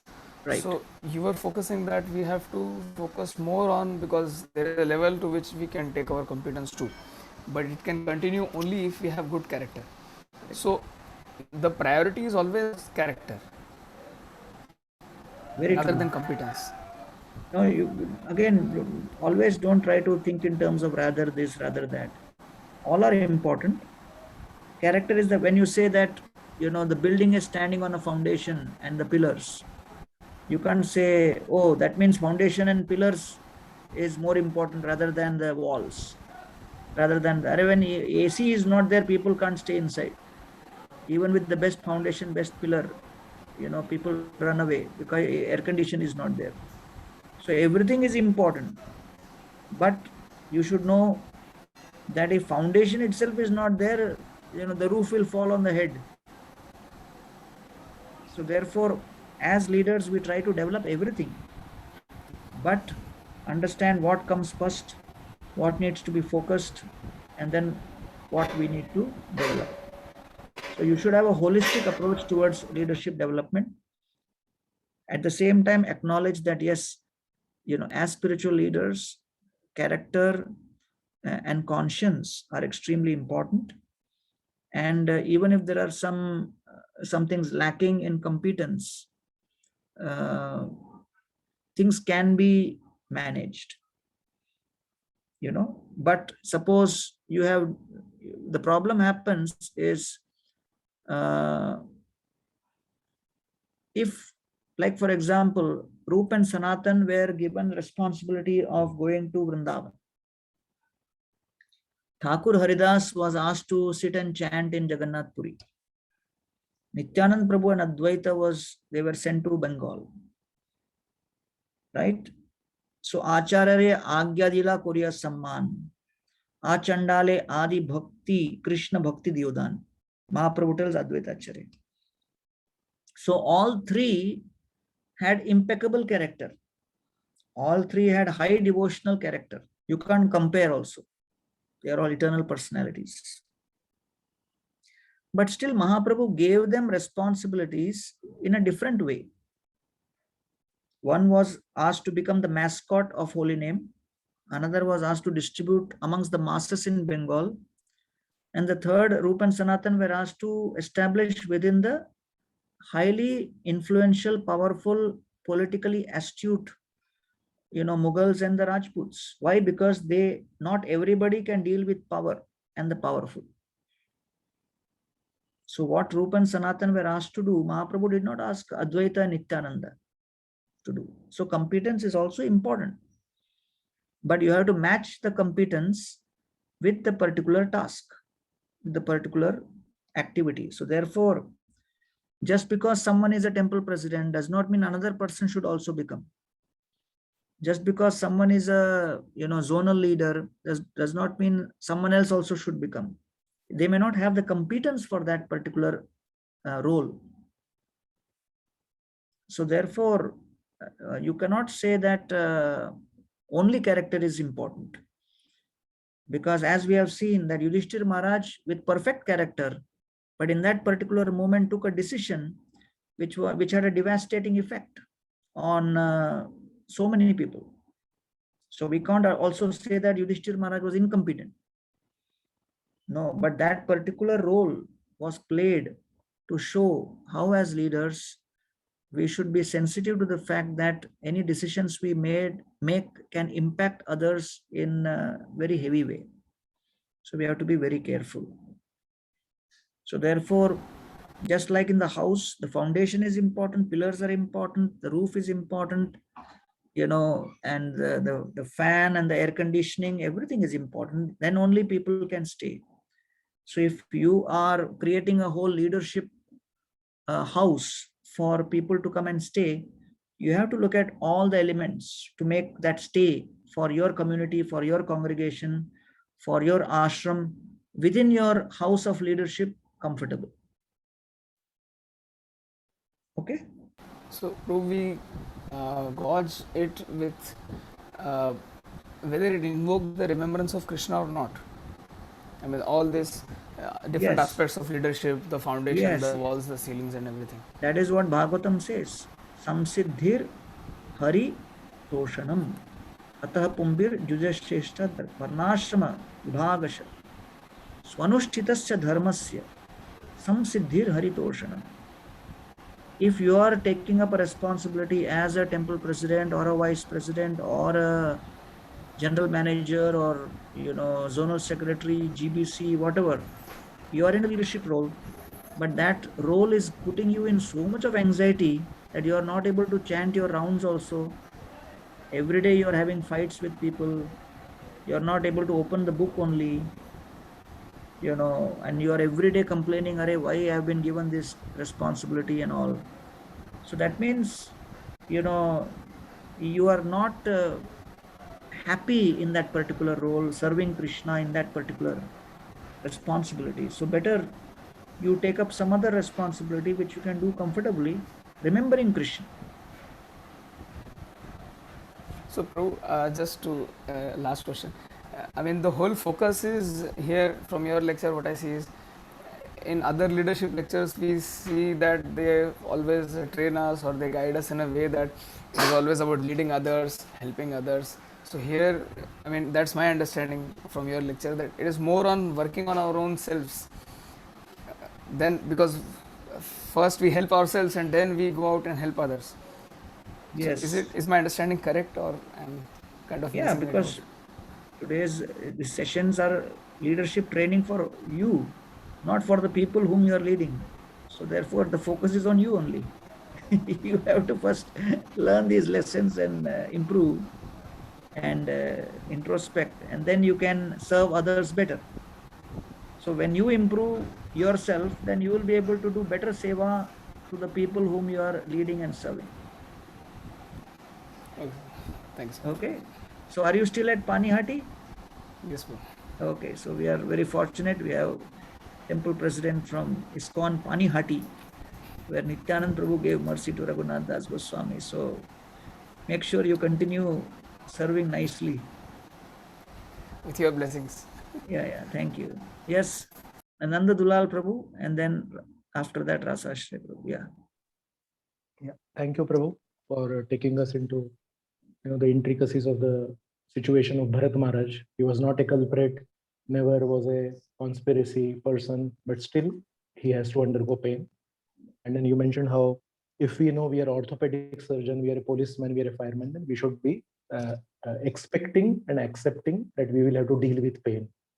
So in the beginning of the class project, you mentioned one point that sometimes a leader has past pain experiences, and then he's using leadership position to deal with that pain. So can you help me understand? Because the next point was we keep justifying our bad actions and bad behavior, but we should recognize our character flaws. So in connection to that, how in 9 out of 10 cases there will be pain for an orthopedic surgeon fireman. So we have past pain experiences and we keep using leadership positions. Yeah. So what happens is sometimes somebody, wanted to be appreciated in their last life or before coming to Krishna consciousness, or maybe within Krishna consciousness in some capacity, but they never felt they were appreciated, or they went through certain trauma. And then when they get the leadership role, they feel, oh, at last I have the opportunity now, how people should now appreciate me.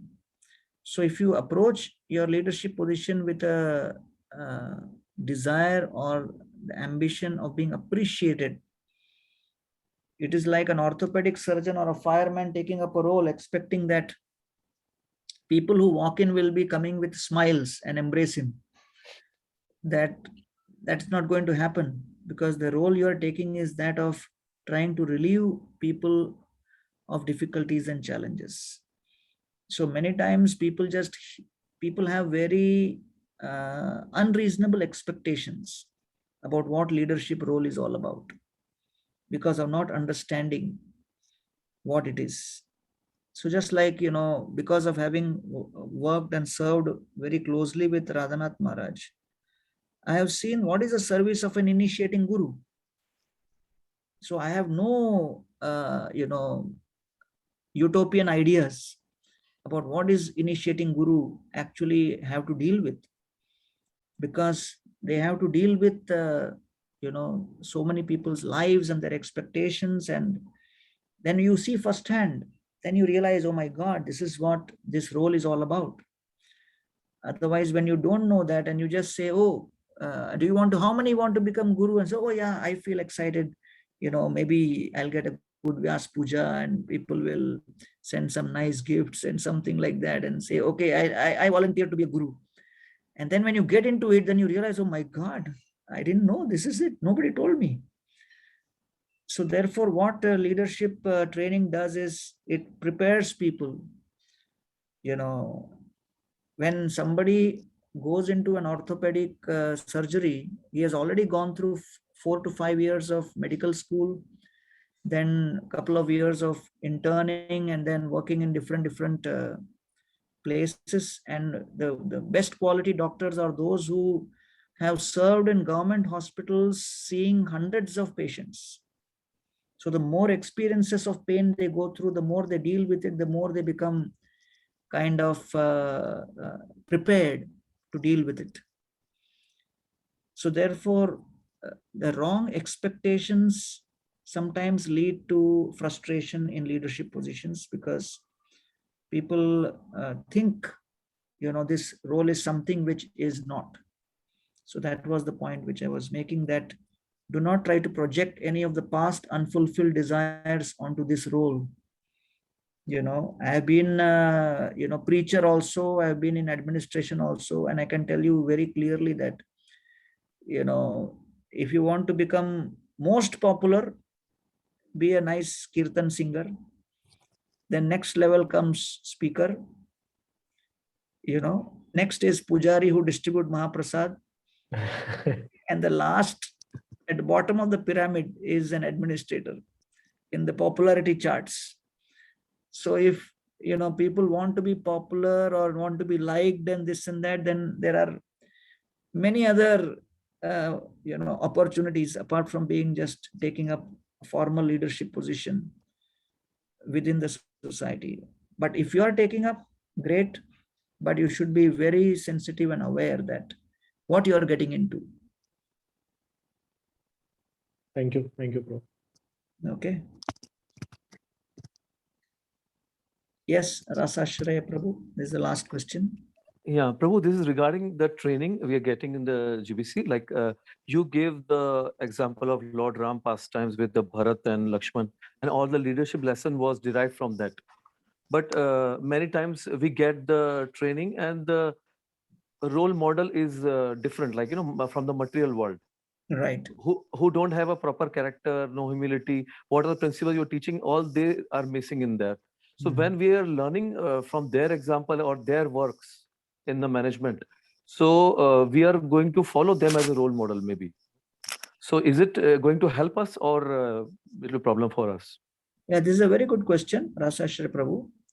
And, I must confess that we are just in the process of trying to develop something where, so there are two things. One is, as Radhapat Prabhu was again and again asking, whether the focus is on character development. So yes, it was easier for me to share this because most of my focus was on character development. Even when I spoke about Lakshman's competence, some of the competence and skills which Lakshman was gaining is of no use to any of you. To learn to shoot with arrows, to build houses for Ram and this and that, you're not learning anything. You're only hearing his example. So therefore, when it comes to character building, it is much more easier to share Shastric examples and inspire others. But suppose, we have to train you in specific skills and competencies. So when it comes to competency training, then you have to understand that you have to have a level playing ground, which means that ISKCON is a corporate, ISKCON is a not-for-profit global organization. So organization with a board of trustees, directors, governing body, this is all part of the modern material world paradigm. We cannot avoid it. So you cannot find a model of a GBC running an organization or a council of trustees, board of directors running an organization in Ramayana, in Mahabharata, in Bhagavatam. You will find always the king, ministers, kingdoms. Those principles, they're all there. But even if you go through the Ramayana sections of Ram and Bharat, Ram giving instructions on administration to Bharat, if you read through Mahabharat Bhishma Parva, leadership lessons given by Bhishma to Yudhishthir Maharaj, and if you see Chanakya Pandit, these are the three top sources which, we are trying to develop something from. Chanakya Niti, Chanakya's Arthashastra, Bhishma Parva, Bhishma Dev's instruction to Yudhishthir, and Ram Bharat Milap. So all these are very, very filled with various techniques which are being given. But many of those are very much focusing on styles and realities which were prevalent during those times. And it becomes very difficult to translate those competencies into a modern day organizational paradigm. We can do it, but it requires a lot of work, and many more intellectuals and experienced organizers in ISKCON has to put their mind into it. So if you know that Stephen Covey's 7 Habits was written by him when he was a monk with the Mormon church, and it was written by him as an internal presentation and book, just like I am presenting to all of you right now. To all the leaders of the Mormon church, he presented the 7 Habits. It was supposed to be part of an internal training paradigm. But that became, that attracted the attention of people, and they said, why don't you make it available to everybody? Then he went out. So the advantage with some of the Christian leadership and the Jewish leadership modules is they have been working on these for a very long time, trying to translate their traditional texts into modern day context, so that itself becomes very relevant. Otherwise, if you are trying to teach various organizational skills, so then you have to take some help or some reference of modern organizations only to translate into a paradigm which we can understand easily. So therefore, to summarize, when we are referring to character competencies, we refer to scriptures, and we take the character example of such devotees from the scriptures. When there is reference made of modern secular organizational leaders in any of the seminars, then we are trying to take the organizational expertise part or the competence part from such people and not their character part. So therefore, then I would refer to Prabhupada's quotation of Chanakya Pandit, where he says that even, you can find, if gold is in stool, it should be picked up. And if you find anything good in some place, you should pick it up. So while hearing from scripture, your mood should be in a certain way. While hearing from secular examples, your mood should also be in another way of how to get the best from here so that I can improve my paradigm like that. So therefore, I must confess that we do not have a perfectly Vedic leadership training module available. And if anybody has to help us, then it should be Madhav Gauranga Prabhu and Bhakti Vidyapur Maharaj, who should help us translate, all of those texts into leadership modules which will be relevant. So that's a dichotomy we are caught in. So I deliberately choose topics and sessions which will keep me focused only on the character element, because honestly speaking, I've also not gone through an outside organizational world experience to be able to share some of those elements.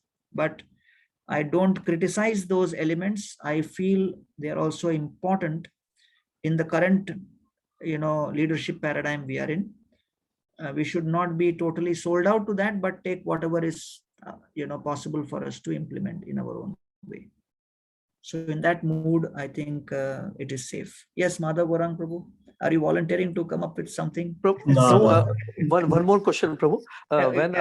We are short of time, so you can just write an email to me later. Okay. We'll just close with Madhav Gauranga Prabhu. I have no volunteering. We're supposed to be working on these things in the academy, and actually Bhakti Vidyapur Maharaj is just finishing a book on leadership. Yeah, that's what I thought. Yeah, I raised my hand. It's interesting, very, very. I've never heard it explained how you just explained it, and it makes a lot of sense. And I think that GBC College should highlight that, because some of the criticism that comes is that we're borrowing, these mundane kind of tools and techniques. But the way you put it very nicely kind of explained that. And we could add one thing as well, competencies are there and the characters there, but the way we should approach these techniques is with the proper vision, so we don't take up the mundane approach. Rather, it's the spiritual approach and vision. And we may use some tools and techniques because these people are quite expert in that. I just wanted to thank you really for that analysis. Yeah, and of course, it's an open invitation for any of the attendees. If you yourself or someone who can help, curate a holistic leadership development program, which really helps us go deeper into various sections of the Ramayana, Mahabharata, and Chanakya Niti and Bhagavatam, and bring out, a completely Vedic paradigm based leadership training. That would be the ideal. Because the amazing thing, Gauranga, as you were speaking, because I've done some studies and research in these, techniques and areas, but what the examples of the character highlights that we see that you were giving in the last few days, all of this other stuff actually is just a small part of that actually. And so if we can show the leaders and managers and ourselves those connections, then I think we will really start to understand that we don't have to step outside for taking a script. We can just make those connections, especially for preaching and dealing with big leaders. And that way they can see that everything is inherent in our tradition. And of course, like you said, we should take the gold wherever it is. And these people are experts because Krishna is an expert, Right. Thank you, Prabhu. Right. Thank you. Thank you so much. Thank you very much for allowing me to share something with all of you. So I hope you have an excellent experience in your other sessions and serve ISKCON to the best of your capacity. On behalf of the GBC College Management and Leadership, thank you very much. Vancha kalpatarubhyascha kripasindhubhyo.